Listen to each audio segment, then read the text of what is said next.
Hello, everyone, and welcome to our long-awaited finale of Roald Dahl's The Witches. We are going to be finishing the book in this part, and boy, what a climax we had in the part prior to this one, where the witches had been turned into mice by the mouse maker. The kitchen staff of the Hotel Magnificent ran out and completely wiped out all of those mice. The narrator did his job and saved all of the children of England, wiped out all of the witches, wiped out the Grand High Witch. I mean, what could be better than all of that? But we still have a little bit of the story left, so let's get right into that and see how things end with the witches. It was lovely to be back in Norway once again in my grandmother's fine old house. But now that I was so small, everything looked so different, and it took me quite a while to find my way around. Mine was now a world of carpets and table legs and chair legs and the little nooks and crannies behind large pieces of furniture. A closed door could not be opened and nothing could be reached that was on a table. But after a few days, my grandmother began to invent gadgets for me in order to make life a bit easier. She got a carpenter to put together a number of slim, tall stepladders, and she placed one of these against each table in the house so that I could climb up whenever I wanted to. She herself invented a wonderful door-opening device made out of wires and springs and pulleys, with heavy weights dangling on cords. And soon every door in the house had a door opener on it. All I had to do was to press my front paws onto a tiny wooden platform, and hey, presto! A spring would stretch and a weight would drop, and the door would swing right open for me. Next, she rigged up an equally ingenious system whereby I could switch on the light whenever I entered a room at night. I can't explain how it worked because I know nothing about electricity, but there was a little button let into the floor near the door in every room in the house, and when I pressed the button gently with one paw, the light would come on. When I pressed it a second time, the light would go off again.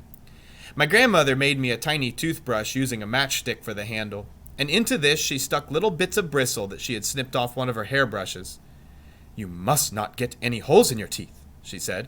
"I can't take a mouse to a dentist for cavities. He'd think I was crazy." "It's funny," I said, "but ever since I became a mouse, I've hated the taste of sweets and chocolate, so I don't think I'll get any cavities, Grandmama." "You're still going to brush your teeth after every meal," my grandmother said, and I did. For a bathtub, she gave me a silver sugar bowl, and I bathed in it every night before going to bed. She allowed no one else into the house, not even a servant or cook. We kept entirely to ourselves, and we were very happy in each other's company.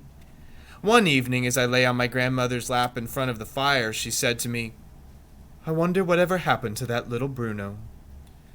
"I wouldn't be surprised if his father gave him to the hall porter to drown in the fire bucket," I answered. "You know, I'm afraid you may be right. The poor little thing." We were silent for a few minutes, my grandmother puffing away at another cigar while I dozed comfortably in the warmth. "Can I ask you something, Grandmama?" "Ask me anything you like, my darling." "How long does a mouse live?" "Ah, I've been waiting for you to ask that." There was a silence. She sat there smoking away, gazing at the fire. "Well, how long do we live, us mice?" "I've been reading about mice. I've been trying to find out everything I can about them."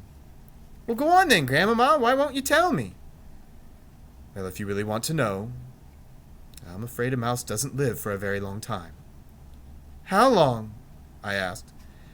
"Well, an ordinary mouse only lives for about 3 years. But you are not an ordinary mouse. You're a mouse person. That's a very different matter." "How different? How long does a mouse person live, Grandmama?" "Longer, I would imagine. Much longer." "But how much longer?" "Well, a mouse person would almost certainly live for 3 times as long as an ordinary mouse. About 9 years. "Good!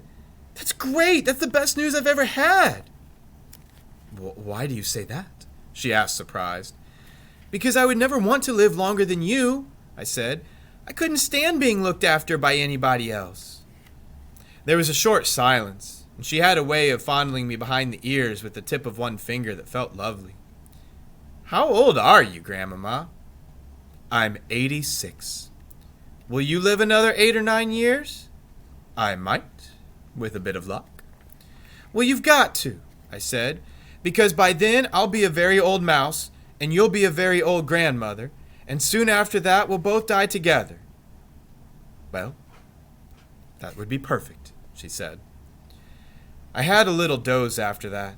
I just shut my eyes and thought of nothing and felt at peace with the world. Would you like me to tell you something about yourself that's very interesting? My grandmother said.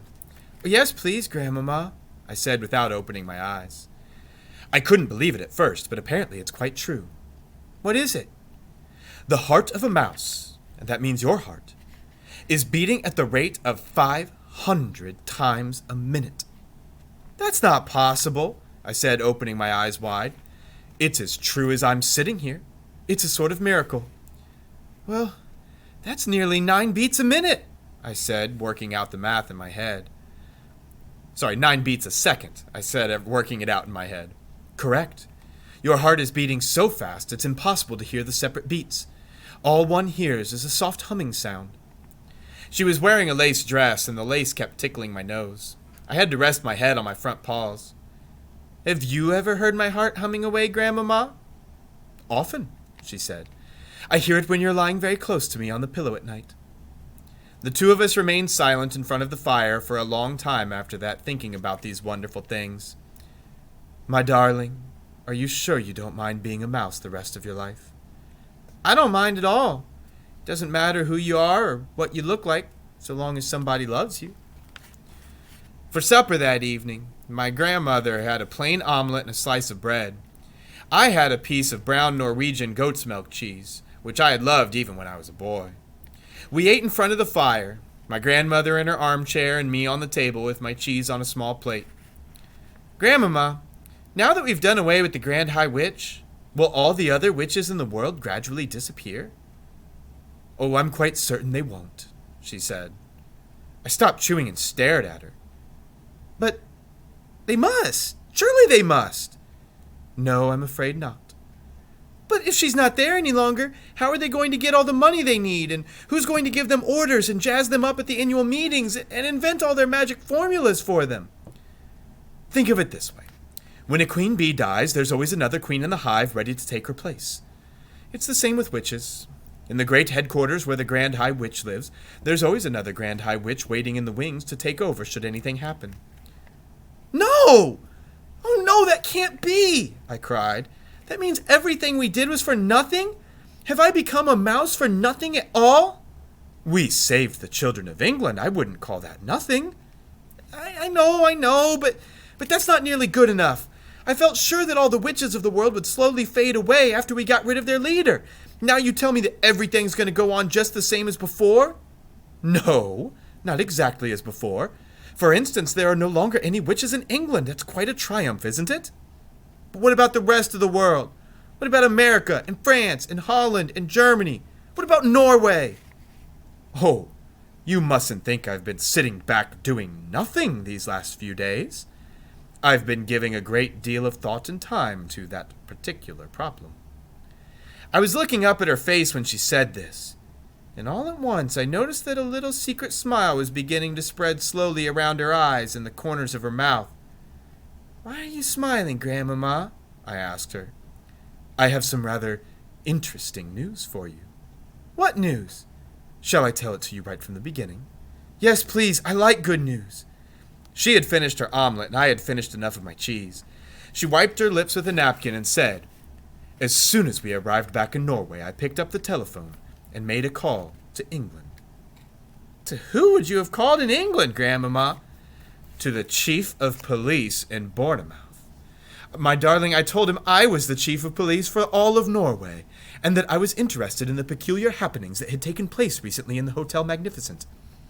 Now hang on a sec, Grandmama. There's no way an English policeman is going to believe that you are the head of the Norwegian police. I'm very good at imitating a man's voice, she said. Of course he believed me. The policeman in Bournemouth was honored to get a call from the chief of police for all of Norway. What'd you ask him? I asked him for the name and address of the lady who had been living in room 454 in the Hotel Magnificent, one of the ones who disappeared. You mean the Grand High Witch? Yes, my darling. And did he give it to you? Naturally he gave it to me. One policeman will always help another. By golly, you've got some nerve, Grandmama. I wanted her address. But did he know it? Oh, he did indeed. They had found her passport in her room, and her address was in it. It was also in the hotel register. Everyone who stays in a hotel has to put their name and address in the book. But Grandmama, surely the Grand High Witch wouldn't have put her real name and address in the hotel register. Why ever not? Nobody in the world had the faintest idea who she really was except the other witches. Wherever she went, people simply knew her as a nice lady. You, my darling, you alone, are the only non-witch ever to see her with her mask off. Even in her home district, in the village where she lived, people knew her as a kind and very wealthy baroness who gave large sums of money to charity. I've checked up on that. I was getting excited now. So you mean that address you got, Grandmama? That must have been the secret headquarters of the Grand High Witch. It still is, my grandmother said. And that is where the new Grand High Witch is certain to be living at this very moment with her retinue of special assistant witches. Important rulers are always surrounded by a large group of assistants. Where's her headquarters, Grandmama? Tell me, quick, where is it? It's a castle, my grandmother said. And the fascinating thing is that in that castle will be the names and addresses of all the witches in the world. How else could a Grand High Witch run her business? How else could she summon the witches of the various countries to their annual meetings? Where's the castle, Grandmama? Tell me, please, just tell me which country. Guess, my grandmother said. I don't know, Norway? Right the first time, she answered, high up in the mountains above a small village. This was thrilling news. I did a little mouse dance of excitement on the tabletop. My grandmother was getting pretty worked up herself, and now she heaved herself out of her chair and began pacing up and down the room, thumping the carpet with her stick. So we have work to do, you and I. We have a great task ahead of us.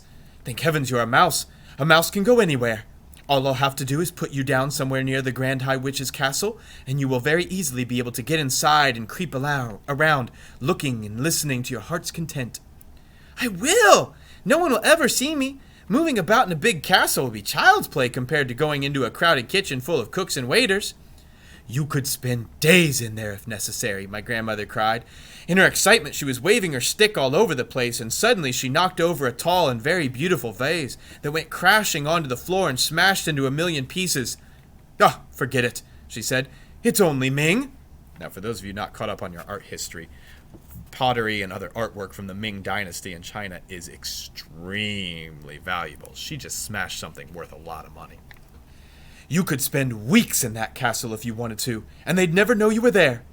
I myself would get a room in the village, and you could sneak out of the castle and have supper with me every night and tell me what was going on.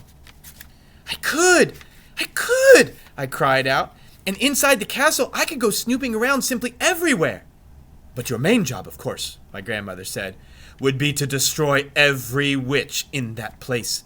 That really would be the end of the whole organization. Me destroy them? How could I do that? Can't you guess? Just tell me, Grandmama. Mousemaker. Formula 86 delayed action mousemaker all over again. You could feed it to everyone in the castle by putting drops of it into their food. You do remember the recipe, don't you? Yes, every bit of it, I answered. You mean we're gonna make it ourselves? Why not? She cried. If they can make it, so can we. It's just a question of knowing what goes into it. Well, who's gonna climb up the tall trees to get at Gruntel's eggs? I will, she cried. I'll do it myself. There's plenty of life in this old dog yet. I think maybe I'd better do that part of it, Grandmama. I wouldn't want you to fall and break something. Oh, those are just details, she cried, waving her stick again. We shall let nothing stand in our way. What happens after that, though? After the new Grand High Witch and everyone else in the castle have been turned into mice? Then the castle will be completely empty. I shall come in and join you and... Wait, I cried. Hold on, Grandmama.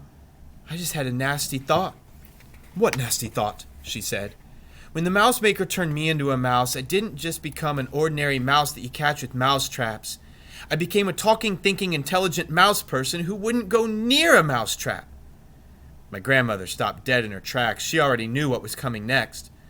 Therefore, if I went on, if we use the mousemaker to turn the new Grand High Witch and all the other witches in the castle into mice, the whole place will be swarming with very clever, very nasty, very dangerous, talking, thinking mouse witches. They'll all be witches in mouse's clothing. And that could be very horrible indeed. By golly, you're right. That never occurred to me. I couldn't possibly take on a castle full of mouse witches. Nor could I. They'd have to be gotten rid of immediately. They'd have to be smashed and bashed and chopped up into little pieces exactly as they were in the Hotel Magnificent. I wouldn't be able to do that. I couldn't anyway. I don't think you could either, Grandmama. And mousetraps wouldn't be the slightest use. By the way, the Grand High Witch who did me in was wrong about the mousetraps, wasn't she?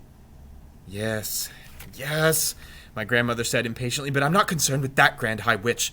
She's been chopped up long ago by the hotel chef. It's the new Grand High Witch we've got to deal with now. The one up in the castle and all her assistants. A Grand High Witch is bad enough when she's disguised as a lady, but think of what she could do if she were a mouse. She could go anywhere. I've got it! I shouted, leaping about a foot in the air. I've got the answer! Tell me, my grandmother snapped. The answer is cats! Bring on the cats! My grandmother stared at me. Then a great grin spread over her face, and she shouted, It's brilliant! It's absolutely brilliant, my darling!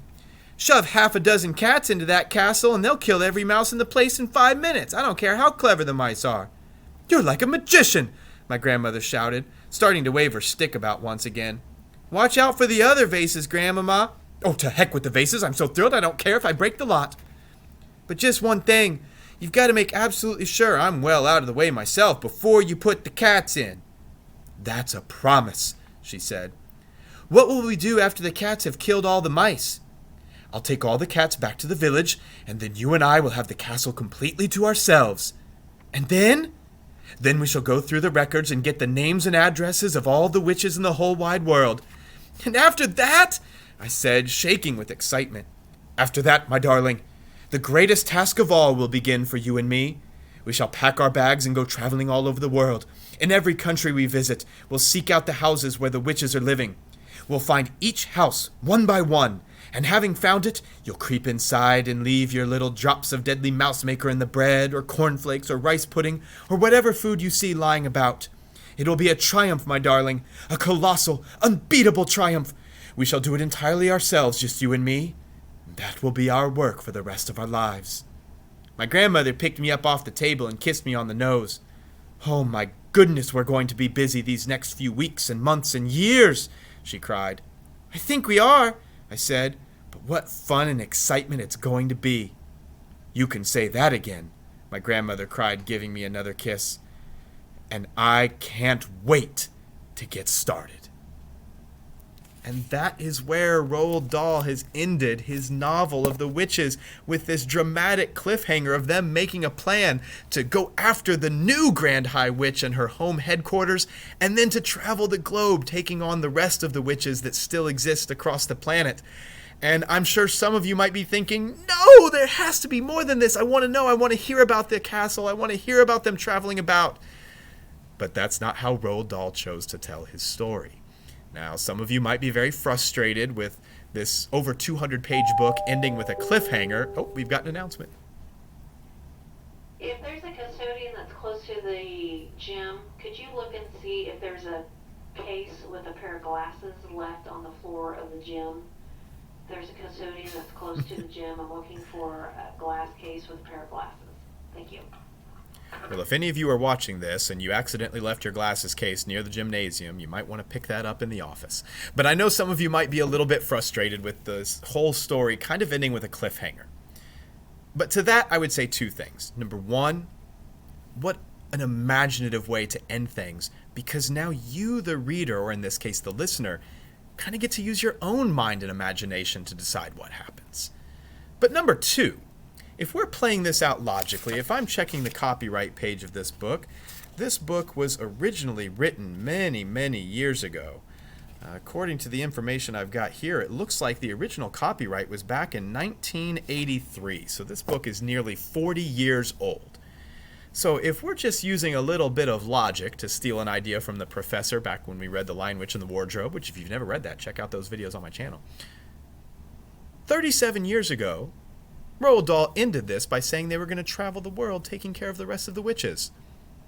Last time I checked, there were no witches, so they must have been successful.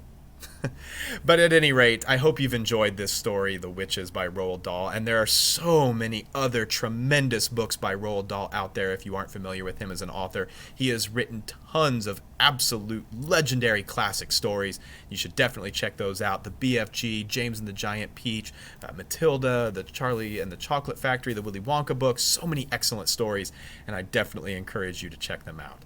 Thank you for listening to another one of our Read Aloud stories. I hope you've been enjoying them, and be sure to check some of the other ones out on our channel. And have a great day. Keep reading.